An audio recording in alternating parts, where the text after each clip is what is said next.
Hey guys, welcome back to my channel. I know I've been gone for a while. I've kind of been traveling and learning about fragrances throughout the world, from Paris all the way to Tokyo, and now I'm back in Los Angeles. But yeah, I'll probably explain that in a different video why I've been gone so long and learning about different perfumes.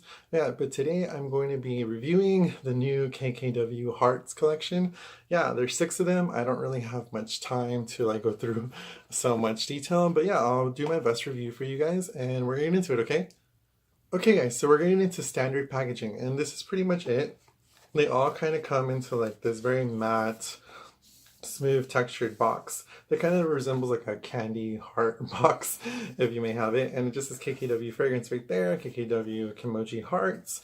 And I have the one baddie right here. It kind of says 1 fluid ounce 30 millimeters 30 milliliters, I'm sorry about that. And yeah, they all kind of come in this one standard size. And the price is $30 for each one of them, which is a really cute small gift you can get for someone for Valentine's Day. Oh, yeah, and it kind of has like this imprint glossy heart right here, if you guys notice. And they're all kind of the same packaging. They just come in different kind of pastel colors, from like this really creamsicle color to like a baby pink, a baby blue, a lavender. They kind of come in these different little pastel colors, which I think is really cute and really fitting with the little chalk hearts. All right, guys. So this is the bottle. The bottle is really tiny, but really cute. If you guys can see, they come in different colors. Again, very pastel-y kind of colors. It is very small, but it is a really cute tiny heart shape. I really love the shape of the bottle. As you guys can see it right there. Is it focusing? Yeah. Mine says Batty. I'll explain the names in detail in a little bit. And yeah, and it just pops up like this. The only thing that it's kind of hard to open, and I don't know why, but there it goes. And then one thing that's really cool is that the writing in scripture matches the lid and the spritzer. And yeah, it sprays just like that. Really fine mist. All right, guys, so we're getting into the fragrances now, okay? Okay guys, so I was lucky enough to smell all 6 of them.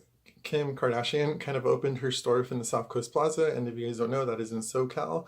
I'm not that far from it, so I literally got the chance to visit the store and like see the fragrances and smell each one of them. I selected the ones that I really liked. They come in this really cute Kim Kardashian kind of beige nude bag with the silk ribbon on it. Very to her style now, because she's kind of into like beige and nudes, if you kind of follow what Kim Kardashian's color wave and color patterns are about. But yeah, sorry if I keep looking like here. I'm just not really used to not looking at the viewfinder, and if it's kind of been a while since I've been back on YouTube, so just I apologize for that in future reference. But yeah, just bear with me. And yeah, so yeah, the store is really kind of cool as you walk through it. It has like kind of all like these diamond themes and like these perfume themes around it, and her makeups are on the side. And yeah, and then you get to the very back, and then it kind of has like this heart-shaped thing that has all her fragrances on it, and it's really kind of a very pretty, really neat kind of design of a store. All right, so we're getting into the perfumes now. Okay guys, so the first one we're getting into is BFF. Now BFF, its name just kind of speaks for itself. It kind of stands for best friend forever, and it's kind of meant for like your homegirl, your homie, like the person that you just kind of like hang out with the most. They're your best friend. Yeah, that one kind of is very sweet. It is the sweetest of the collection. It is the most girliest as well, but for me it is the very pink one. It does represent its color very well. Its strongest notes, and I'm just going to list off the strongest notes for each of them. I don't really want to go through all of them because I'm just going to tell you what they really just smell straightforward. Is the vanillic marshmallow is really kind of like the strongest note within it. Then you get like this really pretty note of star apple. And like the star apple kind of gives it this juiciness within it. I'm sorry about my language. There's kind of really good juiciness within it. Slightly tropical vibes. And it does have like this very lacing of berries throughout it, like wild forest berries. So yeah, you kind of, in order, I would say it'd be like the vanilla like marshmallow, the berries, and then the star apple, which it's kind of like this really nice gourmand fruity floral kind of a perfume. Very similar to Pink Chiffon by Bath and Body Works, and very similar to Riri by Rihanna. It has a very big similarity, so if you guys want to smell that one but can't really get access to it, those two are really good options. Alright guys, the next up we have baddie, and if you guys don't know what baddie means, this is kind of like a new term within my generation. It's kind of like an Instagram term. So baddie is kind of like a girl, like, you know, she bad, like she a bad you know. But yeah, it kind of goes in tune with baddie makeup as well, which is kind of like the wing eyeliner, the nude lips, the really kind of fierce Instagram makeup, which has influences of drag queen makeup. Just wanted to put that out there for the LGBTQ community. But yeah, it is a like a bad witch, I guess. I don't want to say the word, but yeah, it's pretty much kind of like that reference. She bad, you know. The fragrance itself kind of has like these really, really strong notes of this white rose laced with this palm leaf around it, and it kind of has like this ending note of white musk.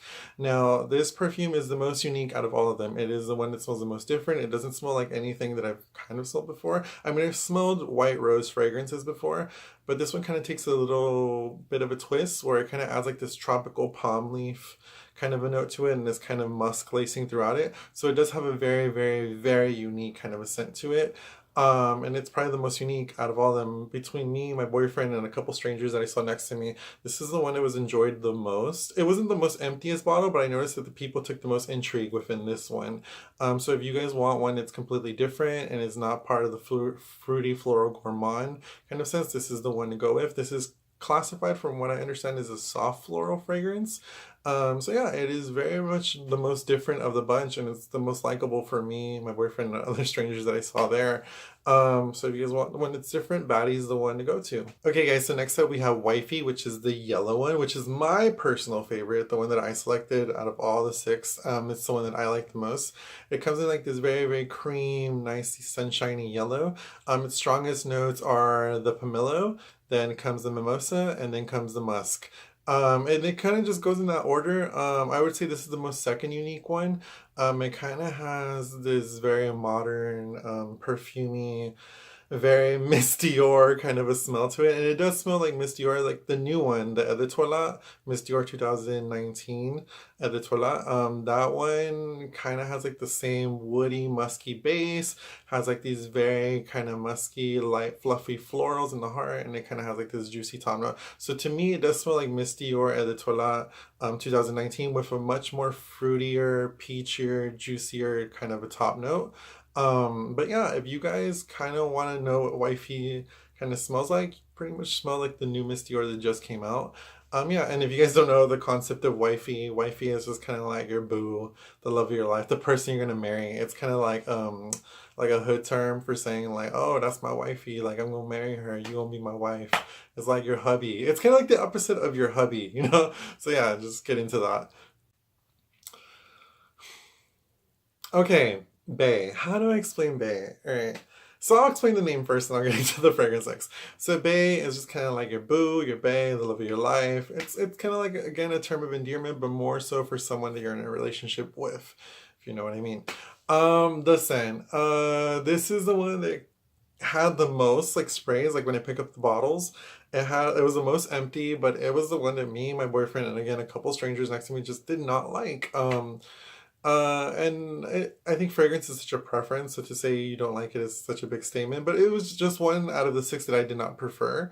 But it is still very, very pretty. It kind of has like this very standard vanilla, fruity kiwi, and a kind of like woody musk lacing under it. It's just the only one that I just did not enjoy personally myself, but it was the most emptiest bottle within the store. So that goes to tell a lot that people actually do enjoy it. I just personally didn't like it, and my boyfriend didn't personally like it, but it is a good fragrance if you're into that kind of a scent. This is, I don't want to say generic because it's like a rude thing to say, but it has like this very common, very comforting, very, very like, if you just kind of like those kinds of fragrances, yeah, I think the most similar that I could say this fragrance smells like, it's kind of this is the one that's the most in line with celebrity fragrances, like a Justin Bieber and Ariana Grande. It's kind of that scent.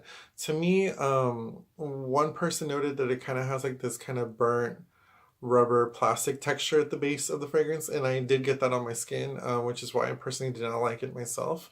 But for other people, that may be like a Play-Doh-y kind of a smell, of a different kind of a smell that they might like. So if you're into bathing, get into it. I just personally did not like it, but that shouldn't deter you from liking it, because fragrance, it is a personal preference and it is a personal kind of a journey. So if you guys want to go down that path and that journey, then go for it. You might actually end up finding the Bay is your favorite of the six. And it does come in this really kind of blue, baby blue kind of packaging that I really, really do like. So yeah, it is a cute concept. All right, we're getting into the last one. All right, guys. Lastly, we're going to get into ride or die. Now, ride or die, the concept is me being Latino. It's kind of like a concept of love. It's like you're my ride or die. You'll do anything for me. You'll kind of like die for me. It's kind of like the person you want to be with forever, for the sheer factor that this person is literally going to do anything for you. And it goes both ways. It's vice versa. You're like their ride or die as well. They can't just go one road. You have to kind of go both ways. But yeah, ride or die, it is kind of a really pretty fragrance. It has top notes of the berry, it has a heart note of like blooming jasmine, and it has a base of vanilla. This one smells identical. It is literally similar to Viva La Juicy by Juicy Couture. And that's not a bad thing. I would just say that Ride or Die has more of a berry concept. Sorry, I had to lower myself. I'm kind of like getting tired. It has more of a berry or top note than Viva La Juicy, but they're very, very identical. So if you want to smell something similar, Viva La Juicy is the way to go with it. Ride or Die is very plush, very, very pretty, very, very nice, and very, very berry centric. So if you're into berries and you're into Viva La Juicy, then go for it. And it comes in this really, really beautiful, like periwinkle, lavender kind of concept, which I really, really like as well. All right, next up we got Baby Girl. So Baby Girl, the name kind of implies itself. It's kind of like you're my baby girl. Like it's kind of like the same thing as a friend or a lover. It can mean any kind of sense. For more so in kind of like hood culture, it's kind of more so a term of endearment. Like baby girl, like what's wrong? What's up with you? You know, kind of things like that. In terms of the scent itself, it kind of has like this really, really so me traveling to Tokyo, I can tell you right now, this one has more of an Asian feel to it. It kind of has like perfumes that are kind of in line with the Asian market. It has notes of the lily of the valley. It also has notes of this kind of fruit salad in the top note, and it has notes of a peony. So it's kind of like, it starts off like this really, really fruity fruit salad on the top, and then it kind of mixes in with like this musky peony, lily of the valley, because the lily of the valley kind of adds like this green aspect into that perfume. This perfume is very similar to perfumes like Dior Addict 2, which is now called Dior Addict Fraché, I believe, since it's been reformulated. And has in lines with fragrances like Bright Crystal by Versace. It also kind of smells like Encanto Charms by Salvatore Ferragamo. Those kind of fragrances, they kind of have like this very Asian kind of a feel to it, if you get what I mean. If you've ever been to Asia and you know what kind of popular fragrances are popular over there, those kind of fragrances are really, really big. And yeah, Baby Girl comes in kind of like this mint, kind of a really pretty cute color, which I really, really enjoy. So yeah, if you guys are much more into a fresher, fruitier, light, fruity floral, then get into Baby Girl. All right, guys, so we're getting into sillage and longevity. In terms of sillage, these are very light, so they don't project very far. It's very close to the skin, like no one, it's not going to project very aura, and it's not going to project very far as well. It's going to have to be like a hugger fragrance. Someone's going to have to be very, very much near you in order to enjoy it. But that's always a good thing, because not every day do you want to wear a perfume that just kind of overpowers the room. You kind of want something close to the skin, something a little bit more intimate. Valentine's Day, hint, hint. In terms of longevity, these don't last very long. They kind of have like a 2 at max, maybe 3-4 hour shelf life. Not shelf life, but spray life, like how much it exists with on your skin. Which isn't that bad. They're tiny enough for you girls and guys to carry in your purse, your pocket, your car, wherever. They're really, really small, and they're really, really cute and portable to be with you. So they're really, really good to reapply. But yeah, I think that's a really, really good thing. All right, guys, so we're getting into setting. Are they masculine? Are they feminine? Are they in between? These are all extremely feminine. They're very, very girly. They're very, very youthful. They're very, very young. And you know, just to clarify, just because something is youthful and young does not mean you can be mature and wear it.